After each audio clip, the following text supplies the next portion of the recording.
주님께서 여러분과 함께 마테오가 전한 거룩한 복음입니다.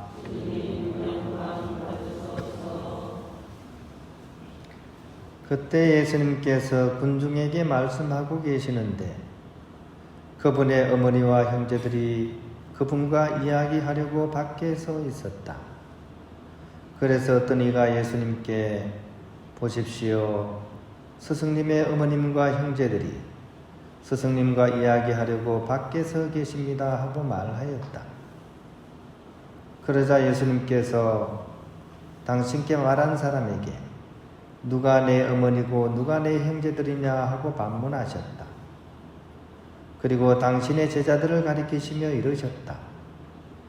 이들이 내 어머니고 내 형제들이다. 하늘에 계신 내 아버지의 뜻을 실행하는 사람이 내 형제요 누이요 어머니다. 주님의 말씀입니다.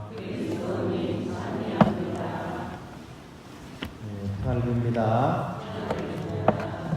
오늘 기념일인데 복되신 동정마리아 자흔 기념일입니다. 자흔은 스스로 자자를 써서 스스로 이렇게 봉헌한다 이런 뜻입니다. 성모님이 이렇게 당신을 하느님께 스스로 봉헌하셨다는 것을 기념하는 날입니다. 그런데 이제 이 기념일이 사실 성경 내에는 그런 내용이 나오지가 않습니다. 다만 이제 전성을 통해서 이것이 전해지고 있죠. 그래서 전성을 통해서 보면 성모님은 아주 어릴 때부터 남다른 분이셨다고 이렇게 나와 있습니다. 3살 때 당신 자신을 스스로 하느님께 봉헌하셨다 이런 내용이 나오고요. 또 7살 때 이제 그 요아킴이라는 이제 그 아버님이시죠. 그죠? 안나 이 두 분이 성모님을 성전에 이제 봉헌하셨다. 그래서 이제 성전에 봉헌되신 성모님은 사춘기가 될 때까지 바로 성전에 머무시면서 사셨다 이렇게 이제 기록이 되어 있습니다.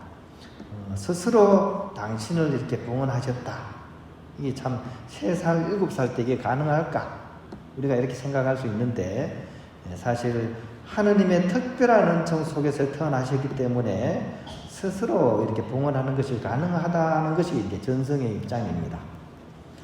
그래서 이제 사실 성모님의 이렇게 자흔에 대한 그런 그림에는 성모님을 이렇게 7살 먹은 소녀로 그리지 않고 오히려 어른처럼 그림을 그려서 이렇게 표현을 합니다. 이 도상학이라고 합니다. 그림을 통해 가지고 뭔가 이렇게 신앙적인 내용을 전달하는 것들, 예를 들어서 백합꽃을 그리면 이거는 바로 성모님을 상징하는 거고, 누군가 아기를 안고 있다 그러면 이제 파도와의 앙토니오를 이제 의미하는 거죠, 그죠? 그림을 통해 가지고 뭔가를 전달하는데 이제 성모님의 자흔 기념에 대한 그림은 대충 이렇게 그려집니다. 일단 촛불을 막 든 사람들이 한쪽에 이렇게 무리를 지어서 있습니다. 이것은 이제 성모님께서 이렇게 이 성전에 있는 동안 마음이 하느님을 떠나지 않도록 빛을 밝히는 그런 의미로서 많은 사람들이 이제 촛불을 들고 있는 게 나오고요. 바로 그 옆에 이제 성모님의 양친이었던 이제 요아킴과 안나 이렇게 두 분이 이제 서 계시고, 바로 그 앞에 이제 성모님이 당신 자신을 이제 봉헌하는 그런 장면입니다. 조금 전에 말씀드린 것처럼 7살인데도 불구하고 마치 나이가 드신 분처럼 이렇게 그려져 있습니다. 사제가 이제 그거를 이제 받아들이는 거고요. 또 왼쪽 귀퉁이에는 이제 조금 약간 상상의 그림이라고 할까요? 우리가 흔히 알고 있는 성모님이 이제 옥자에 앉아 계시고 천사들이 나타나가지고 성모님께 빵을 건네어주는 그런 그림이 그려져 있습니다. 이건 뭐냐 하면 이제 봉헌 이후에 성모님께서는 이렇게 물질적인 그냥 우리가 먹는 그런 빵이 아니라 천상의 빵만 드셨다 하는 그런 내용으로서 이제 이렇게 이해를 하기 때문입니다. 이게 뭐 일종의 전설이죠, 그죠?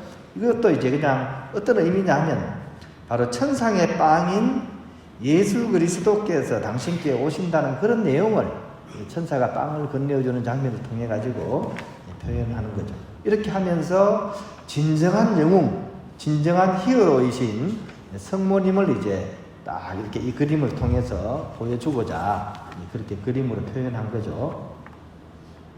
하지만 성모님의 삶을 우리가 돌아보면 성모님은 히어로의 삶이라기보다는 오히려 은성 히어로의 삶을 사셨다고 할 수 있습니다. 은성이라는 뜻은 뭐 이렇게 호명되지 않은 숨겨진 이런 뜻입니다. 그러니까 영웅은 영웅인데 자기 자신을 막 드러내는 영웅이 아니라 감춰진 영웅, 이름이 불리워지지 않은 영웅을 은성 히어로라고 합니다. 예를 들어서 축구 좋아하시는 분들 잘 아시겠지만 스타 플레이어가 있죠, 그죠? 막 골을 막 넣는 골게터가 있는데 사실은 그 골게터가 있도록 해주는 사람들이 있죠, 그죠? 적절한 상황에서 적절한 패스를 해가지고 자신이 골을 넣지 않지만 그 사람이 잘 할 수 있도록 도와주는 사람, 이런 사람을 은성 히어로라고 합니다. 그러니까 자기 자리에서 굳은 일을 도맡아 하는 선수인데 이런 선수가 많아야지 사실은 팀이 경기를 승리로 이끕니다. 그래서 그런 사람이 오히려 나중에는 더 각광을 받는 거죠, 그죠? 자신이 골을 넣을 수 있는 상황에서도 또 완벽하게 골을 넣을 수 있는 기회가 되면 그 사람에게 패스를 하는 거죠. 옛날 우리 박지성 선수가 그런 역할을 잘했죠. 자기가 막 넣는 것보다도 적절한 상황에서 이렇게 막 경기 전체를 조율하면서 누구보다도 가장 열심히 희생적으로 뛰었기 때문에 감독이 굉장히 좋아했죠, 그죠? 이런 사람을 은성 히어로라고 합니다. 얘기가 좀 길어졌는데 바로 성모님의 삶은 그런 은성 히어로의 삶을 사셨던 분입니다. 그리고 사실 이 축일을 이렇게 기념하는 오늘 복음도 사실은 그런 내용을 전달하고 있는 거죠. 언뜻 보면 그죠? 성모님한테 막 면박을 주는 건 아니지만 그렇게 어렵게 당신을 찾아왔는데 예수님께서 좀 다른 얘기하죠. 어머니 어서 오십시오 이렇게 얘기하지 않고 누가 내 어머니냐 이러고 있습니다. 어떻게 우리 인간적으로 보면 너무나 섭섭한 그런 내용처럼 들리는데 이 또한 어떻게 보면 오늘 복음이 약간 우리 감춰진 그런 내용을 우리에게 전달하고자 하는 그런 측면으로 복음을 읽을 필요도 있는 것 같습니다.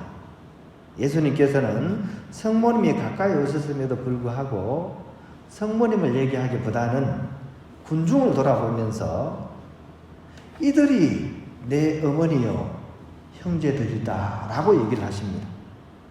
어떻게 보면 복음의 주인공이 예수님과 성모님 같은데 예수님께서 이 판을 완전히 바꿔버리는 거죠. 오히려 이름 없는 둘러쓴 군중을 오히려 복음의 주인공으로 딱 올리시는 거죠. 이 등장하는, 그러니까 우리가 알고 있는 반전이 이루어지는 그런 상황이죠, 그죠? 성모님의 삶 자체가 또 이렇게 드러나지 않는 그런 선량한 군중의 삶 자체가 결국 은성 히어로이고 이 은성 히어로야말로 진정한 히어로라는 사실을 오늘 복음은 또 다른 측면에서 우리에게 알려주는 것 같습니다. 우리도 마찬가지입니다. 사회생활 안에서 또 가정생활 안에서 또 교회 생활 안에서 우리가 그런 얘기 많이 하죠. 참 나는 정말 이렇게 헌신했는데 남들은 그거 하나도 몰라준다. 오히려 헌신하는 사람을 헌신짝 취급한다. 이렇게 하면서 실망하는 경우가 많습니다.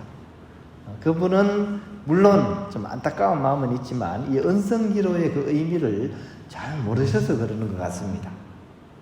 누가 나를 알아주고 이게 중요한 것이 아니라 남들이 알아주지 않아도 나 스스로를 이웃들을 위해서 봉헌할 수 있는 삶, 이런 사람이 진정한 은성 히어로의 삶이고 하느님께서는 바로 그런 사람을 가장 크게 친다는 거예요. 오늘 복음에서 예수님께서 둘러쓴 군중을 탁 올리면서 그들이 바로 영웅입니다, 당신 최고입니다 하는 이런 의미로서 불러 올리신 것처럼 그런 측면에서 우리 또한 이 사람에게 인정받는 그런 삶보다는 결국 하느님께 인정받는 그런 삶을 우리가 살아갈 수 있었으면 좋겠습니다.